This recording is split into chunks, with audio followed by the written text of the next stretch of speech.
Hare Krishna.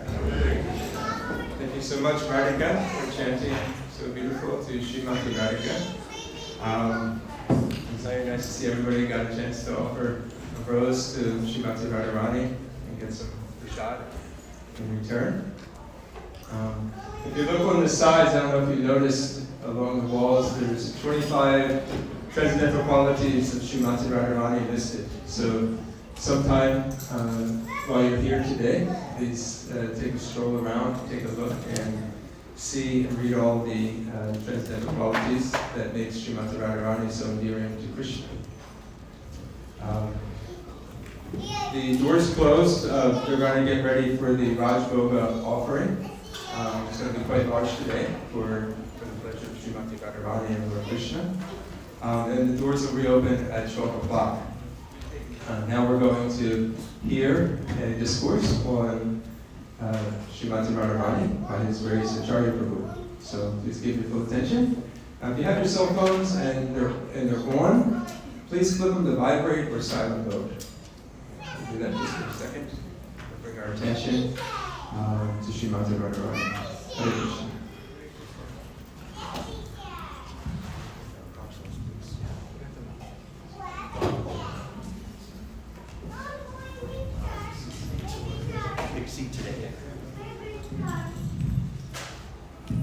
Hare Krishna, everybody. Thank you so much for coming on this awesome day. Great to see everyone. Great to hear Mother Virjeshwari's food again. It's awesome to see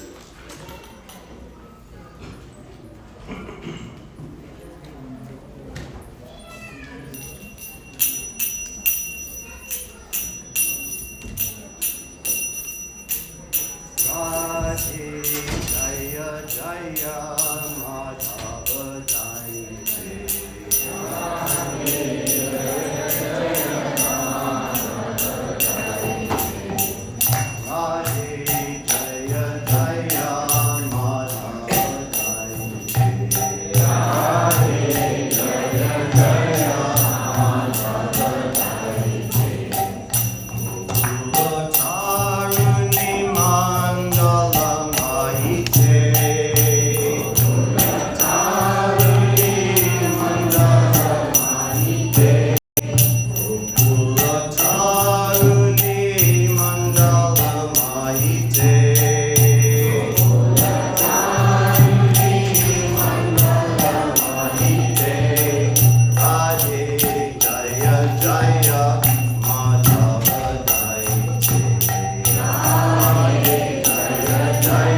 Bhaktivedanta Swami Srila Prabhupada Ki Jai.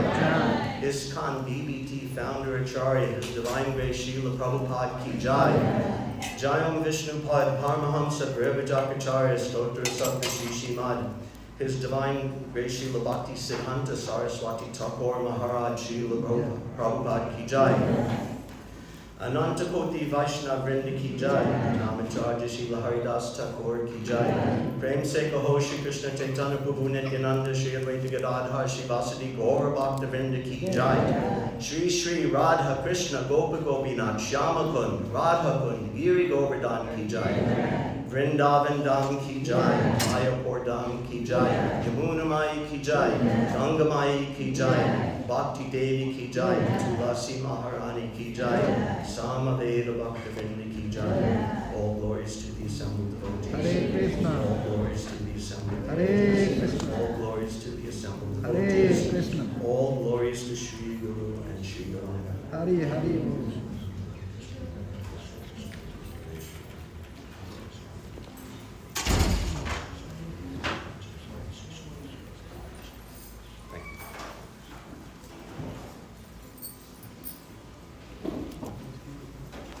Radhe Jaya Jaya. One time Prabhupada was quoting this verse and he said, Jaya Jaya means not Jaya once, but Jaya twice.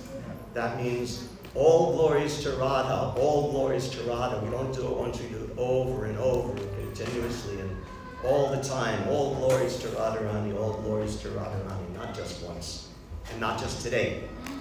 All glories to Radha. Madhava Daite. Madhava Dayate means that she's the dearmost, most beloved of Madhava. Dayate also can mean wife, or it can mean dearmost or beloved. So she's the most beloved consort of Lord Madhava.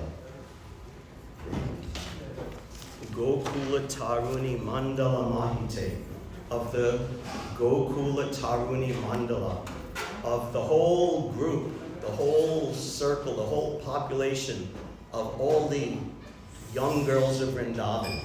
And the young girls of Vrindavan are the most beautiful in the creation, and the most accomplished, and the most in love with Krishna, and the most spiritually advanced. But of all of them, Gokula Taruni Mandala Mahite, Radharani is the best of them all. Damodara Rati Vardhana Veshe. By the way Radhika looks and dresses herself, her clothing, her sari, her dress, her hair, her garlands, her makeup, her kumkum, her tilak, all of this is her vesh, her dress, her decoration.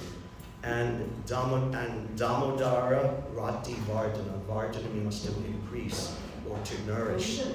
Just like there's Govardhan Hill. It's called Govardhan because it's Govardhana, because it nourishes and increases the growth of the of the cows of Vrindavan.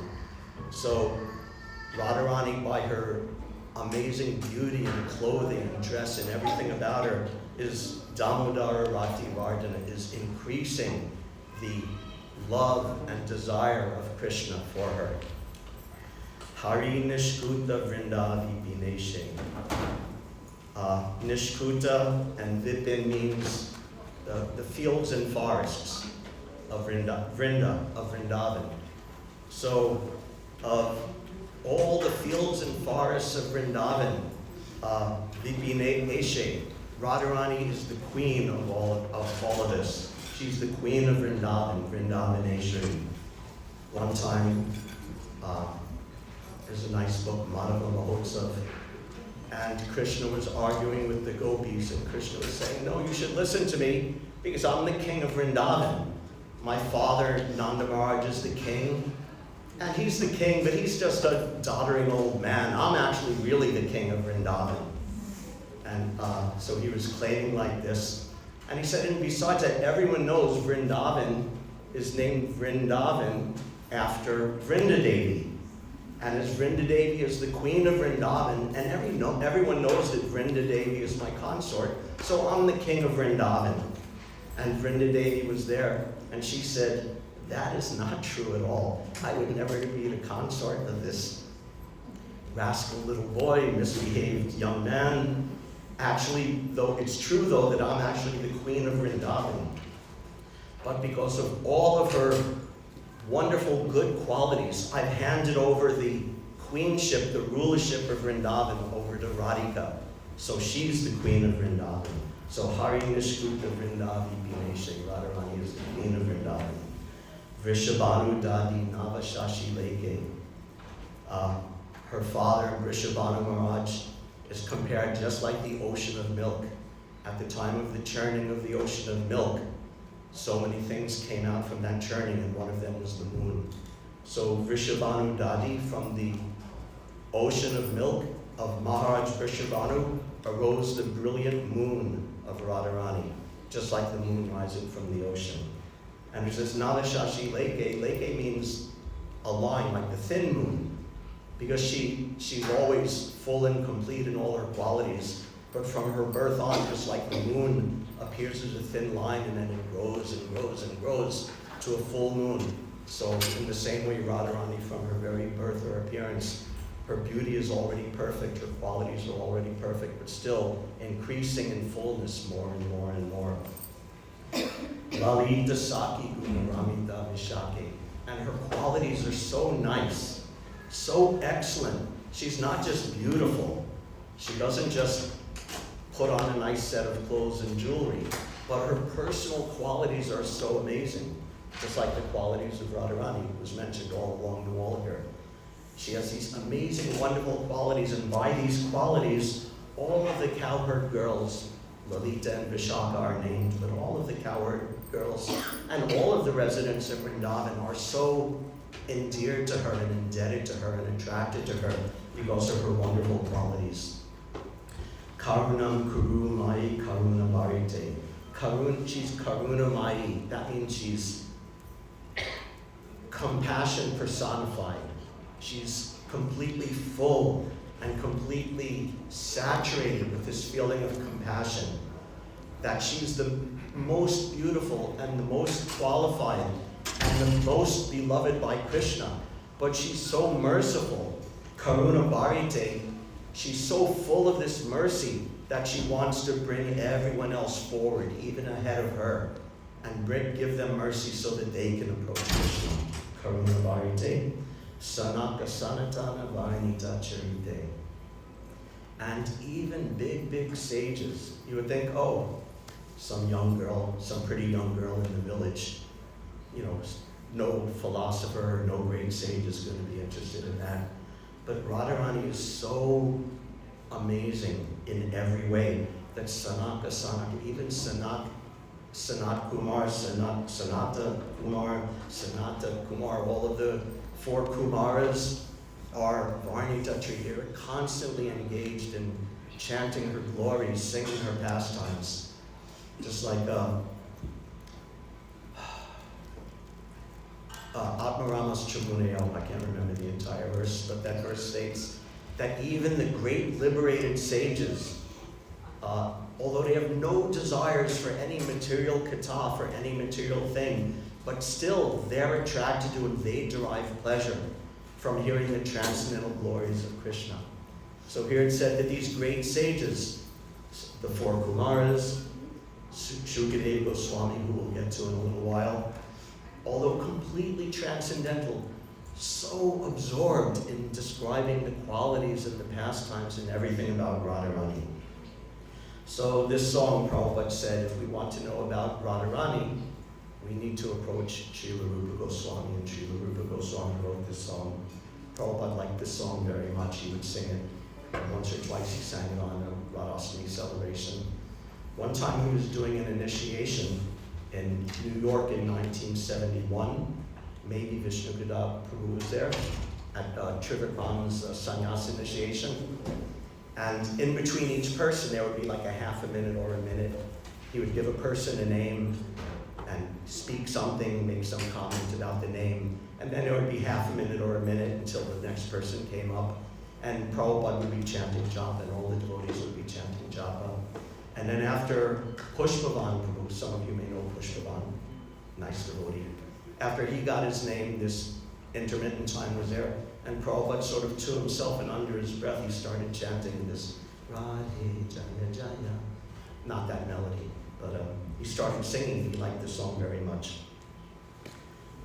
So, Radhashtami, I'm not going to protest my lack of qualification to speak about Radharani too much. It's a given. But I do feel qualified to say that,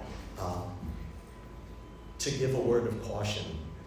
We have to be very cautious dealing with Radharani. It's not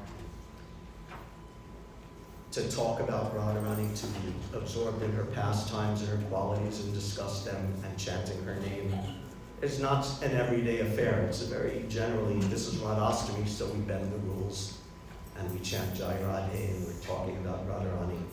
But it's a very secret thing, a very private thing. Shukadeva Goswami in the Bhagavatam, he's telling all the pastimes of Krishna and the gopis, but he doesn't mention Radharani by name. One reason is because he only had 7 days to speak Bhagavatam before Parikshit Maharaj was cursed to die. And he knew that if he started even saying her name, he would go into such ecstasy that his speaking would be impeded and he'd never be able to finish Bhagavatam in 7 days. So he didn't. And the other reason is because just like if you have a very beautiful wife, you don't parade her out in the street half naked for everyone to see. If you have a very precious jewel, you keep it in a safe, you keep it in a very nice, safe box where it's protected, where not common, low-class people can see it and lust or steal or whatever. So similarly, these pastimes and activities in holy name of Radharani are very private, very internal things, generally not for public discussion. But again, today, one day, we make an exception. We dive in cautiously, and we try to develop some appreciation for Radharani. So, how to understand her a little bit. From the very early days in ISKCON, Prabhupada started teaching the devotees about Radharani. Satsarup Maharaj, maybe he was even still Steve at the time, very early in ISKCON, Prabhupada started explaining Radharani in a very simple way. He said, Radharani is the best devotee of Krishna. And then he asked, and why is she the best devotee of Krishna? Because she loves Krishna the most. This is a very simple understanding, but it's also a very complete and a very deep understanding. She's the best devotee of Krishna. She loves Krishna the most. Those who heard this morning's Bhagavatam class, very nice Bhagavatam class by Her Grace Archana Bhakti Mataji, heard this verse, that although I said Shukadeva Goswami didn't mention Radharani by name, but in a hidden way he sort of did. He quoted one verse of the Rasa dance that Anaya Radhito Nunam Bhagavan Hari Ishwara Yano Vihaya Govinda Pritoyam Anayadraha. Krishna called all the gopis out to the forest. They all came out to meet him, and then Krishna disappeared from the Gokula Taruni Mandala, from the group of all of the gopis. Krishna disappeared, and the gopis noticed, oh, he's disappeared with one of us, not all of us. He just took one of us. And she's not mentioned by name, but she's called Anaya Radhito Nunam. That this one devotee is Aradhita. She worshipped Krishna the best. She loves Krishna the best. Therefore, Krishna went off alone with her to enjoy pastimes. So again, Prabhupada's genius, his genius is multifaceted. But one aspect of Prabhupada's genius is that he can explain the very topmost reaches of Krishna consciousness, the highest principles, and yet explain it in a way that's accessible to all of us, to everyone, even the most neophyte. Again, at that same initiation in New York, there was one devotee, Prabhupada gave the name Madhupuri Dasi. I don't know who she is, I don't know where she is now. But he said, Madhupuri, your name is Madhupuri, that means Mathura. So you should be the servant of Mathura, and you should become the associate of Srimati Radharani. So this is a very high thing he's presenting to this brand new devotee just getting initiated. And then he said,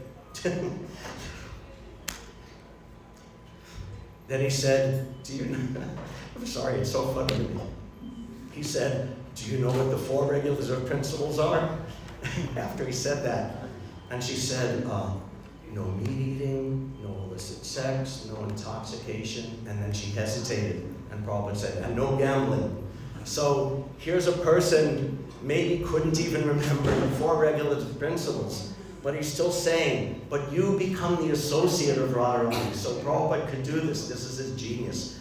He's presenting the very highest things, and yet also both on a personal level with the devotees, and also as the leader of a big institution, organization. He's doing this, presenting everything from the very highest to the very basic for everyone, for all of us to engage in.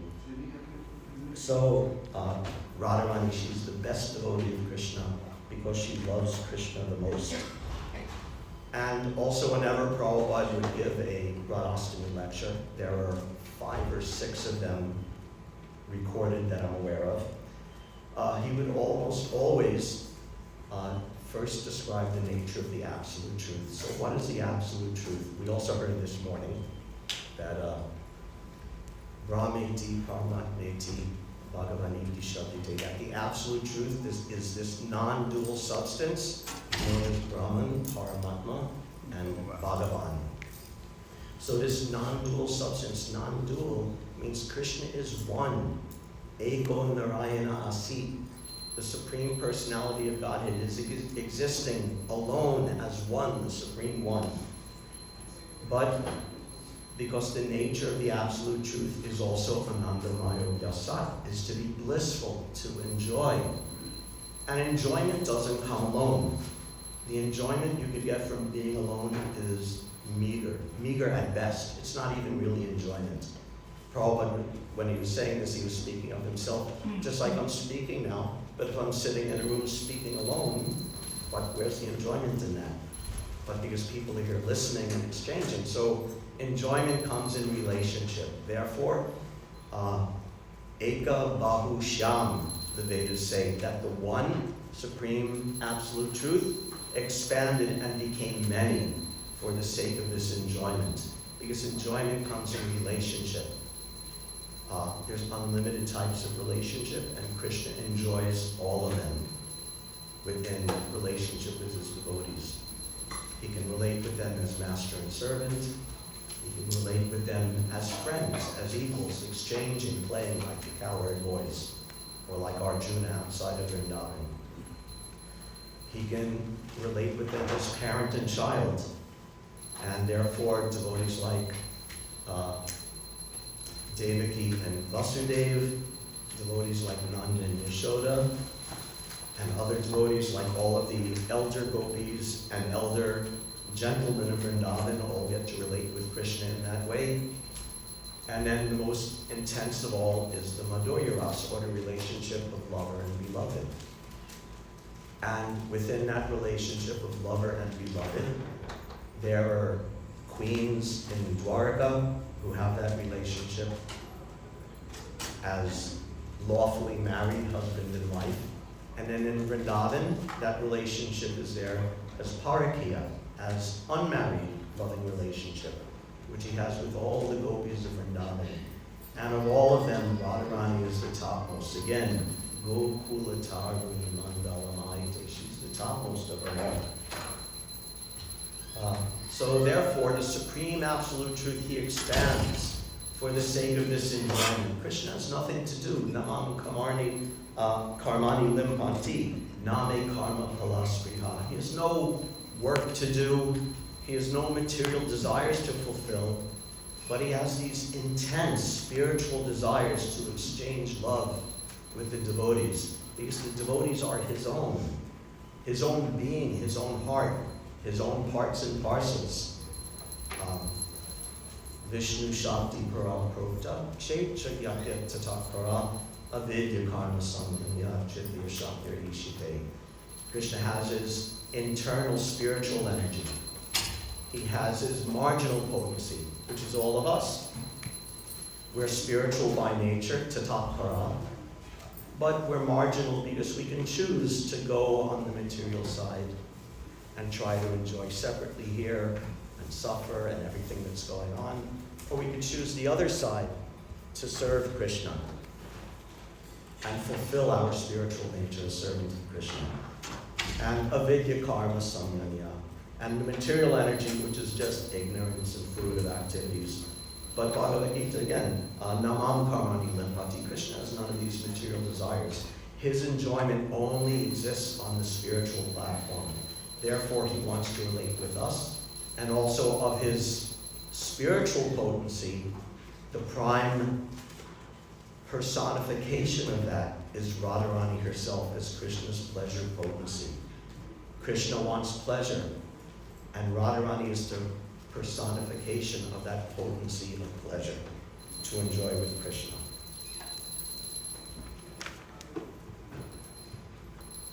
So this is the nature of the relationship between Radha and Krishna. It's so close. Radha Krishna pranaya vikritir ladini shaktir asman ekatmanav apipuvi purad deha beranga to Chaitanyakyam prakatam aduna tatvayam chaikyam aptam Radha bhava juti sulalitam noni Krishna sarupam. That the pastimes of Radha and Krishna are completely transcendental and of the nature of the pure spiritual energy. Ekatmanav, they're one. They're actually one. But for the sake of pastimes, for the sake of pleasure, for the sake of love and relationship, they're manifesting as two. Srila Jiva Goswami says, just like a single lotus plant growing at the bottom of a lake, sending up two stalks, and those two stalks rise, and one blossoms a golden lotus, and one blossoms a shyam, a blue lotus. So this is Radha and Krishna are one, but they're manifesting as two for the sake of these loving pastimes. And then Chaitanya Mahaprabhu is again those same two, but in oneness. Chaitanya Mahaprabhu is Krishna, who saw the love of Radharani, the qualities of Radharani, the appreciation of Radharani, and the bliss of Radharani. And he could not taste that. He could not appreciate that. So in order to taste that and appreciate the qualities of Radharani, he personally came as Chaitanya Mahaprabhu, Radha Bhava Juti. He came with the effulgence and complexion of Radharani, and with the mood, the mentality of the deity. In one sense, is not Krishna. Of course, Krishna, of course, is our worshipable deity. But in a sense, our worshipable deity is Radha Krishna. Prabhupada said Vaishnavas always say, worship Radha Krishna, Lakshmi Narayan, Sita Ram, Lakshmi Nishena, like that. There's a nice, let me see if I can find this in the Krishna book.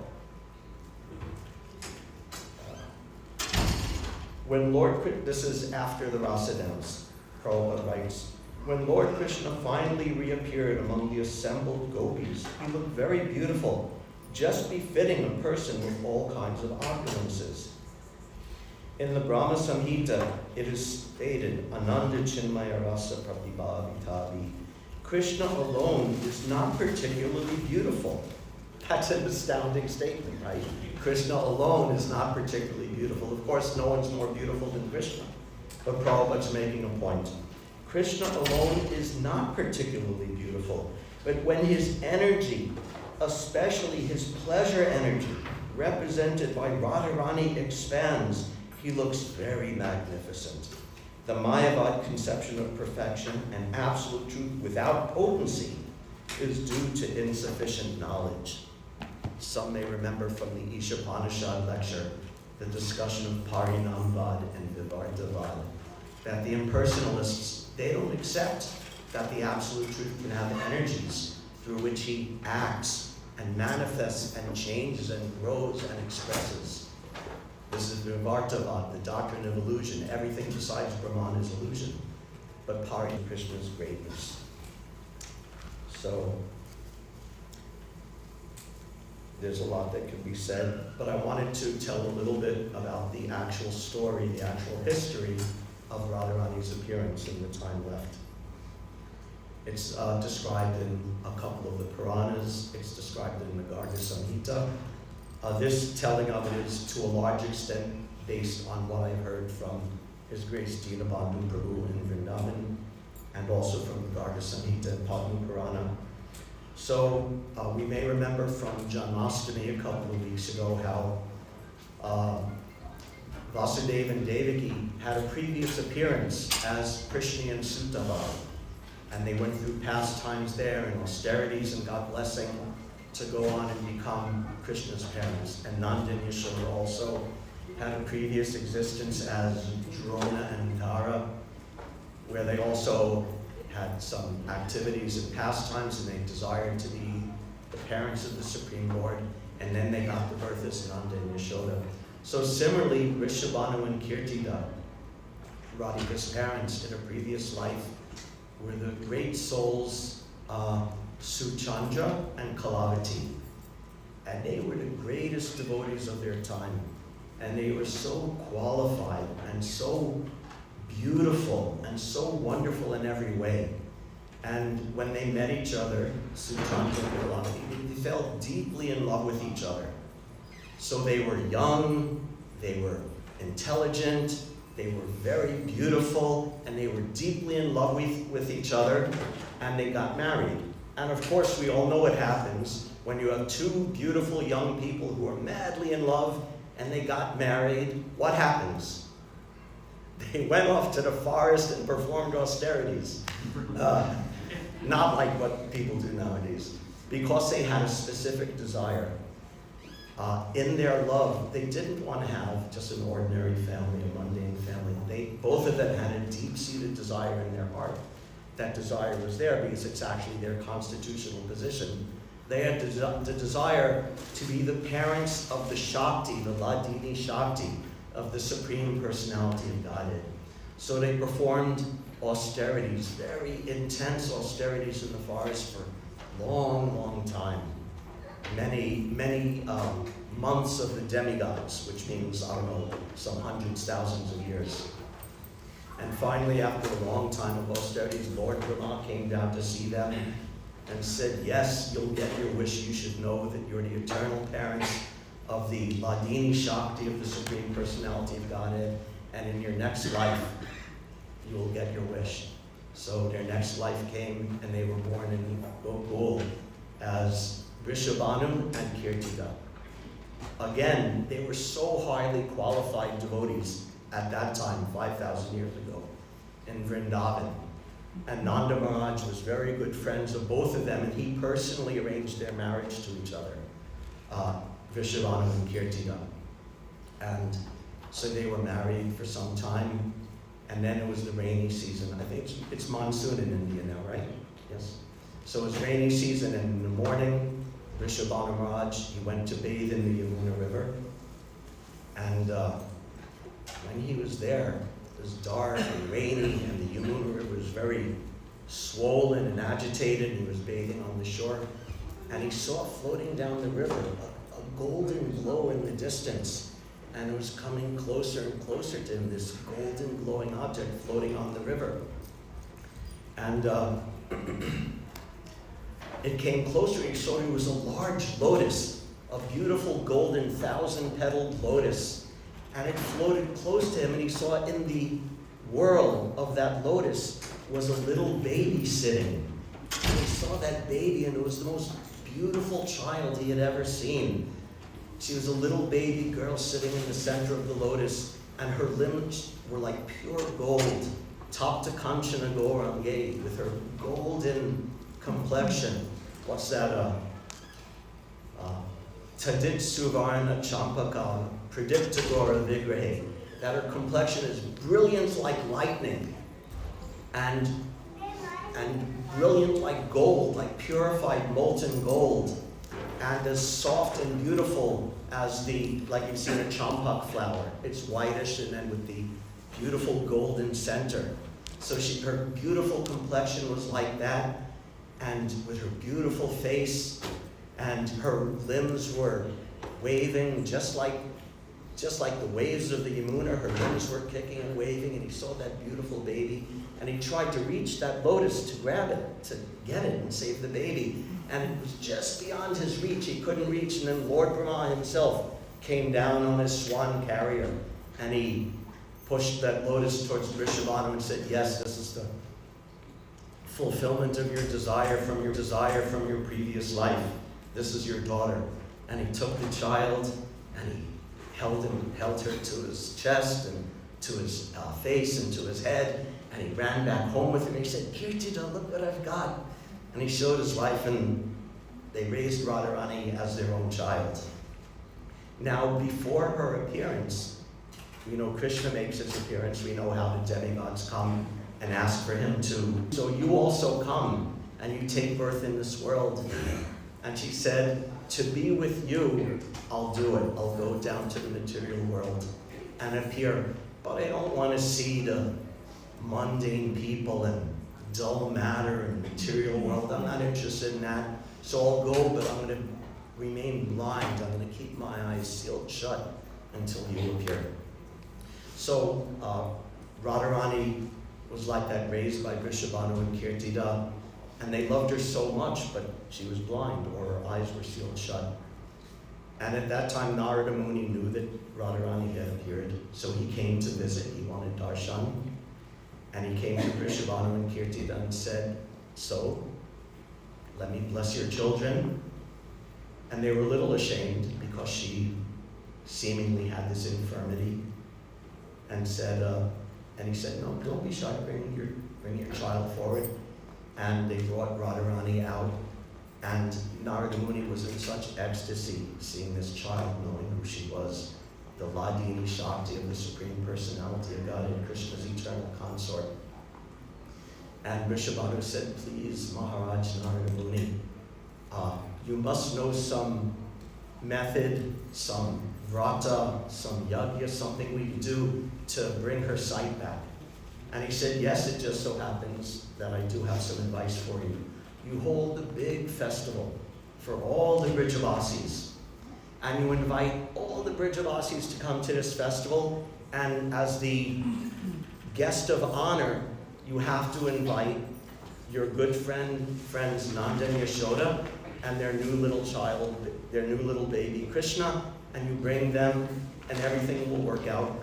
But I'm going to give you a very specific menu to follow for this feast. And he said, you need to get cooked rice, but you have to get this special kind of rice from this village over there some kilometers away. So he immediately sent a servant to get that, and you make this sabji with this vegetable that's in this village so many kilometers away on this side. And in this way, he was giving all of these preps and saying, you have to go here. And they were sending all of the servants here and there out of the house to go and get these ingredients for the feast. And he kept on giving preparations, and all the servants were gone. And then Vrishabhanu and Kirtida themselves had to leave to go and search out these ingredients at all the faraway villages. And thus Narada Muni was left alone with baby Radharani, which was his plan. And he offered beautiful prayers. And it's described, he said to himself, seeing Radharani there all alone with her, appreciating her beauty, he says, I have the power. Narada Muni, he's the eternal spaceman, right? He can travel anywhere and everywhere in the universe. He says, I've been all over the universe, all over the creation, in the material and spiritual worlds, and I've never seen a beauty like this. I've seen Krishna's Maya Shakti, which attracts everyone. Everyone loves that and thinks it's beautiful, but you can't even compare. I've seen the daughter of Parvat Maharaj, Parvati, the daughter of the Himalayas, who is so beautiful that everyone is attracted to her, and I can't compare. I've seen the beauty of Lakshmi and Saraswati and all the demigoddesses, and their beauty cannot even approach the hem of the beauty of Radhika. And not only is she the most beautiful, but when I see her beauty, When we see something beautiful in the material world, some mundane beauty, sometimes it can excite our lust. You see some beautiful movie star or something like that, or some beautiful person walking down the street and you get lusty or you get envious.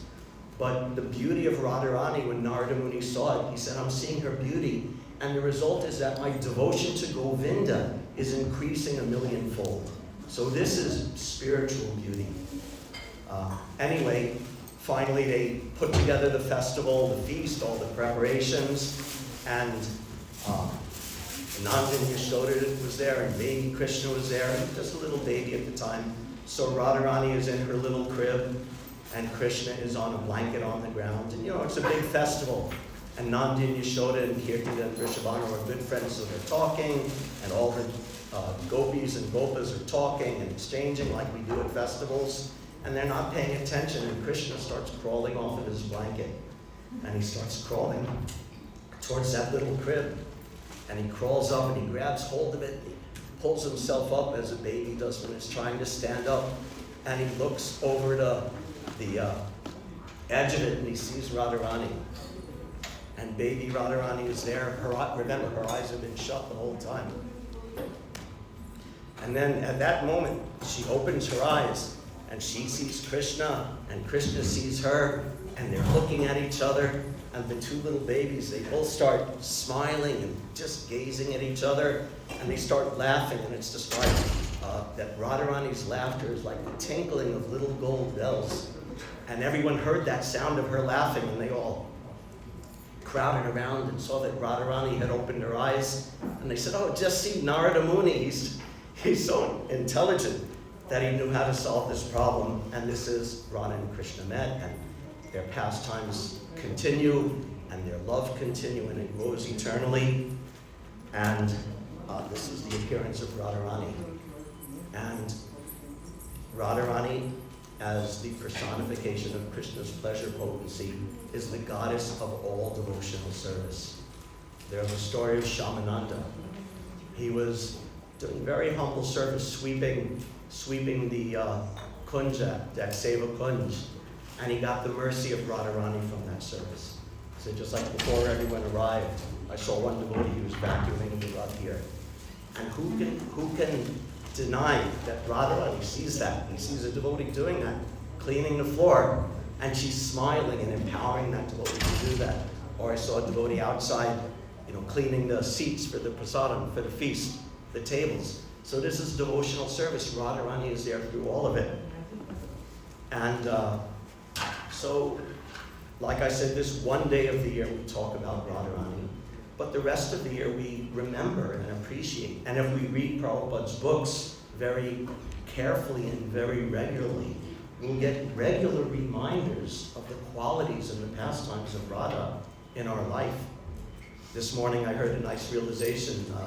Dronacharya, who was remembering the first time that someone explained to him that when we chant Hare Krishna means Radha Krishna. So everything we do, all our devotional service is under the shelter of Radhika. And we learn that and remember that, not in an artificial way, not trying to artificially be some Rasika devotee, but be a humble sweeper, a humble manager, a humble cook, a humble student, a humble whatever we do, and we'll get Radharani's mercy. It's guaranteed. She's watching over us when we're actually engaged in devotional service. Hare Krishna, thank you very much for your kind patience. There's no time for any question discussion after the feast. If anyone wants to talk, we can go on. Hare Krishna.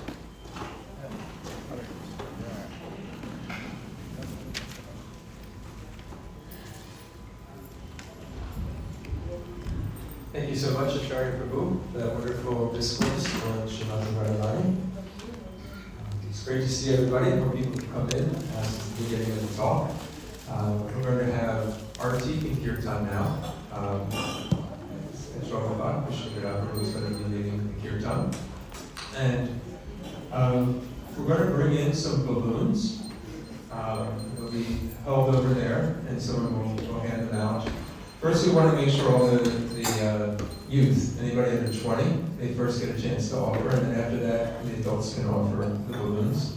Take them up to the altar and offer them to Radharani. You give balloons on birthdays, right? So it's a nice little thing to give, a nice little offer to give to Srimati Radharani. And also we have the children, they made these little heart cards. So if you want to give a prayer, write a prayer, or a glorification of Srimati Radharani,